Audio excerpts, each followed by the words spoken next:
एक फकीर हुआ अगस्तीन। एक फकीर हुआ अगस्तीन।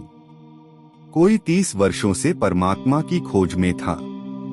भूखा और प्यासा, रोता और चिल्लाता और प्रार्थना करता। एक क्षण का विश्राम न लेता। जीवन का कोई भरोसा नहीं है, परमात्मा को पा लेना है। तो सब भांति के उपाय उसने किए।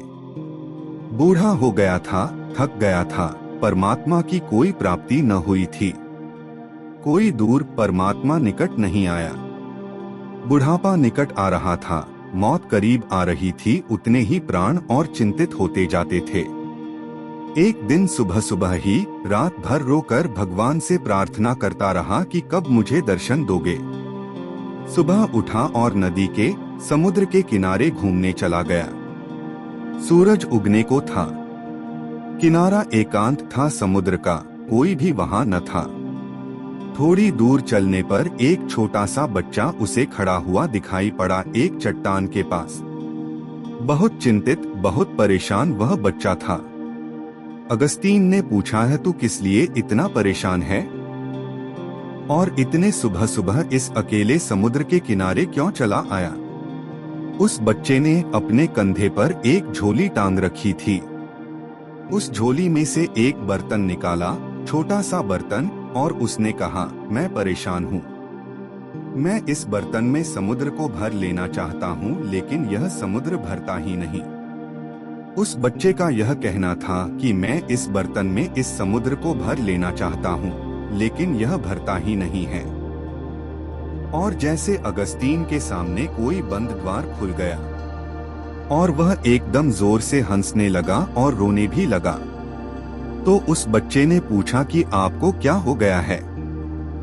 अगस्तीन ने कहा कि तू ही नासमझ नहीं है, जो एक छोटे से बर्तन में समुद्र को भरने निकल पड़ा है। मैं भी नासमझ हूँ। मैं अपनी छोटी सी बुद्धि में परमात्मा को पकड़ने चला था। मैं अपने छोटे से मस्तिष्क में सत्य को समाने निकल पड़ा था। अगर तू नासमझ है तो मैं और भी ज्यादा नासमझ हूँ। समुद्र की तो फिर भी सीमा है, और हो सकता है किसी बड़ी प्याली में समुद्र बन भी जाए। प्याली की भी सीमा है और समुद्र की भी सीमा है, लेकिन मेरी बुद्धि की तो सीमा है और परमात्मा की कोई सीमा नहीं। मैं तुझसे भी ज्यादा नासमझ रहा। 30 वर्ष मैं पागल था कि मैं ईश्वर को जानने चला था। 30 वर्ष मैंने गवाए, रोया और पीड़ित हुआ। अनेक बार परमात्मा को मैंने दोष दिया कि तू कैसा निर्दय और कठोर है कि मैं रोता हूँ, मेरे आंसू तुझ तक नहीं पहुँचते।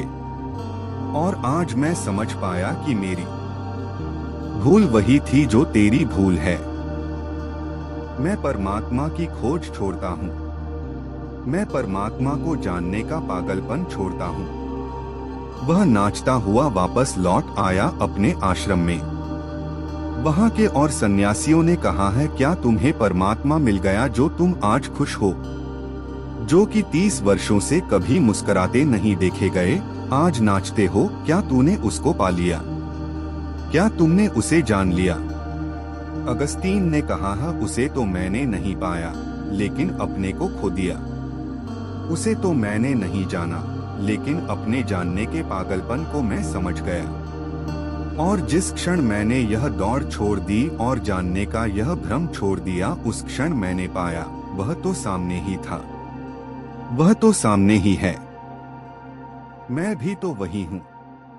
मैंने उसे कभी खोया ही नहीं था, लेकिन उसे खोजने और जानने के पागलपन में मैं पड़ गया था, और मैं इसी भूल में उसे खोए हुए था जो कि अभी खोया हुआ नहीं था।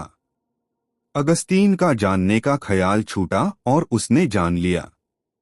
अज्ञान के लिए मैंने कहा है कि यह अज्ञान हमारे अहंकार की मृत्यु बन जाएगी। अगर मैं यह ठीक से जान सकूं कि मैं कुछ भी नहीं जानता हूं, और मैं यह जान सकूं कि जो असीम है वह सीमित बुद्धि से नहीं जाना जा सकेगा, और मैं यह जान सकूं कि प्याली में समुद्र भरना पागलपन है, और अपनी बुद्धि में सत्य को भर लेने का ख्याल और भी बड़ा पागलपन है। अगर यह मुझे दिखाई पड़ जाए तो मैं तो गया, मेरी सामर्थ्य तो मिट गई। मैं तो रिक्त और शून्य हो गया।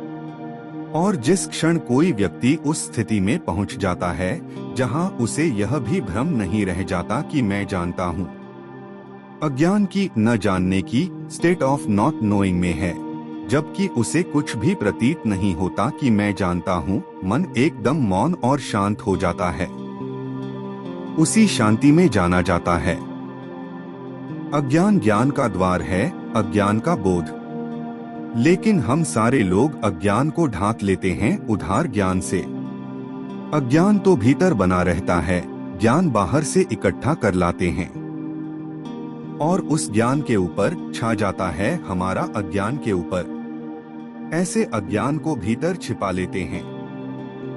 आप जानते हैं ईश्वर है। भीतर अगर झांकेंगे तो पता चलेगा नहीं जानता हूं। लेकिन अगर बुद्धि से पूछेंगे तो बुद्धि कहेगी हाँ ईश्वर तो है, किताबों में लिखा है। गुरु कहते हैं, ऋषि मुनि कहते हैं ईश्वर है। जब तक कोई और कहता है ईश्वर है, तब तक आपके लिए ईश्वर नहीं है। जिस दिन आपके प्राण जानेंगे उसी दिन होगा, उसके पहले नहीं हो सकता।